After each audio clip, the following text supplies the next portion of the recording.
Hello મિત્રો, સ્વાગત છે તમારું જયશ્રીસ કિચનમાં। તો આજે આપણે ગુજરાતી સ્ટાઇલ ઊંધિયું બનાવવાના છીએ। તો ઊંધિયા માટે અહીંયા મેં બધી જ સામગ્રી લઈ લીધી છે। તો ઊંધિયું બનાવવા માટે પહેલા આપણે મસાલો બધો તૈયાર કરી લઈશું।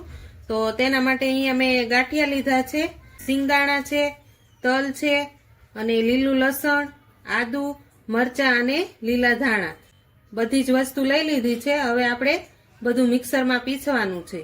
તો પેલા મસાલો તૈયાર કરી લઈએ। તો સ્વાદ પ્રમાણે નિમક એડ કરી દઈશું, 1 ચમચી ધાણા જીરું પાવડર, 1 ચમચી લાલ મરચું પાવડર અને ઊંધિયાનો મસાલો મેં અહીંયા 1 ચમચી લીધો છે અને અડધી ચમચી જેટલું હળદર પાવડર, 1 ચમચી જેટલી ખાંડ એડ કરી દઈશું, અડધા લીંબુનો રસ એડ કરી દઈશું। તો હવે આપણે તેને બધું જ પીસી લઈશું। તો આપણો મસાલો બધો મિક્સરમાં પીસાઈને સરસ થઈ ગયો છે।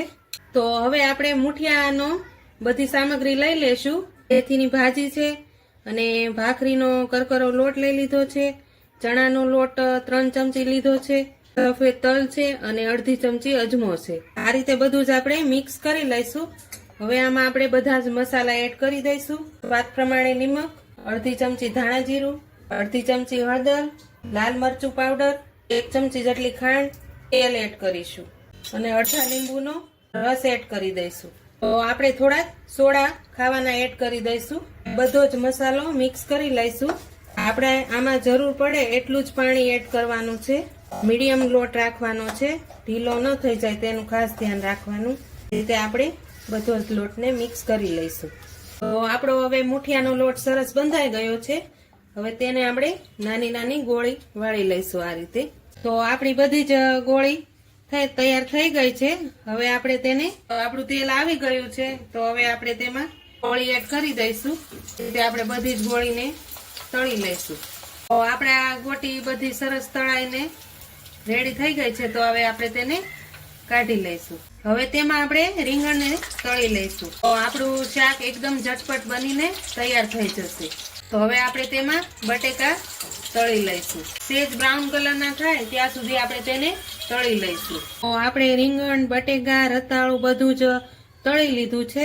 હવે આપણે રીંગણમાં અને બટાકામાં બધો જ જે મસાલો કર્યો હતો તે આપણે આ મસાલો બધો ભરી લઈશું, તેમાં બધા જ રીંગણમાં ભરી લઈશું।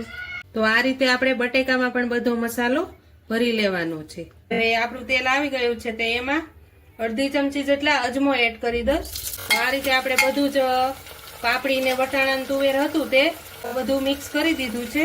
અડધી ચમચી જેટલી હળદર એડ કરી દઈશું અને અડધી ચમચી જેટલું ધાણા જીરું, કારણ કે બધા જ મસાલામાં નિમક એડ કર્યું છે એટલે આમાં આપણે જરૂર પૂરતી જ એડ કરવાનું છે।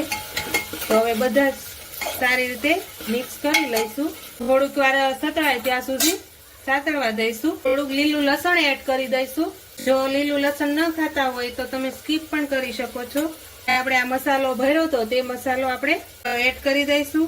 બધા જ શાક લીધા છે, બટેકા, રીંગણ, આપણે વધારે પડતું નથી કરવાનું કારણ કે આપણે શાકને તળી લીધા છે એટલા માટે કેળા એડ કરી દઈશું અને જે સુરણ તળ્યું હતું તે પણ એડ કરી દઈશું। તો એમાં આપણે થોડુંક પાણી એડ કરી દઈશું, બહુ ઝાઝું પાણી એડ નથી કરવાનું, 2 જ વિસલ કરવાની છે એટલા માટે। તો અહીંયા હવે આપણે કુકરનું ઢાંકણ ઢાંકી દઈશું। તો આપણું 2 વિસલ કરીને આ રીતે શાક ચડી ગયું છે એકદમ સરસ। હવે આપણે વઘાર કરી લઈશું। તો આપણે અહીંયા તેલ મૂકી દીધું છે, તો તેલ આવી ગયું છે। અહીંયા મેં થોડું જીરું એડ કરી દઈશ, તમાલપત્ર, સૂકું લાલ મરચું અને તજ અને લવિંગ એડ કરી દઈશું। સારી રીતે સતળાઈ જાય એટલે આપણે તેમાં જે મસાલો બનાવ્યો હતો તેમાં એડ કરી દઈશું। આ રીતે સરસ મિક્સ કરી લઈશું। હવે તેમાં આપણે ટમેટાની ગ્રેવી જે કરી છે એ એડ કરી દઈશું। તો હવે તેમાં આપણે થોડાક મસાલા એડ કરી લઈશું, સ્વાદ પ્રમાણે મીઠું અને આમાં આપણે ઊંધિયાનો મસાલો એડ કરવાનો છે અડધી ચમચી જેટલો અને લાલ મરચું પાવડર, અડધી ચમચી જેટલી હળદર। હવે તેને આપણે સારી રીતે મિક્સ કરી લઈશું। તો હવે તેમાં આપણે આ 2 ગોળી છે તે ભાંગીને મસાલો એડ કરી દઈશું। એકદમ સરસ સ્વાદ ઊંધિયામાં આવે છે। હવે 1 ચમચી જેટલી ખાંડ એડ કરી દઈશું, મિક્સ કરી લઈશું। આપણું એકદમ ગુજરાતી સ્ટાઇલમાં ઊંધિયું સરસ બનીને તૈયાર થશે। હવે તેમાં આપણે જેટલો આપણે રસો કરવો હોય તેટલું આપણે પાણી એડ કરીશું. પાણી એડ કરીને હવે આપણે તેમાં ગોળી તળી હતી તે આપણે એડ કરી દઈશું. થોડી વાર ચડવા દઈશું. તો તેમાં હવે આપણે જે શાક વઘાર કર્યો તો તે બધો જ શાકનો એડ કરી દઈશું. આખું રે તે રીતે જ આપણે બધું જ એડ કરવાનું છે શાક. તો હવે તેમાં થોડોક આપણે આંબલીનો પલ્પ એડ કરી દઈશું. હવે તેને સારી રીતે મિક્સ કરી લઈશું. તો આપણું શાક એકદમ ચટાકેદાર બનીને ઊંધિયું સરસ તૈયાર થઈ ગયું છે. તો તમને જેટલો રસો રાખવો હોય તેટલો તમે રાખી શકો છો. તો હવે આપણે તેને ગેસ બંધ કરી દઈશું. તો આપણે સર્વિંગ બાઉલમાં લઈ લઈશું.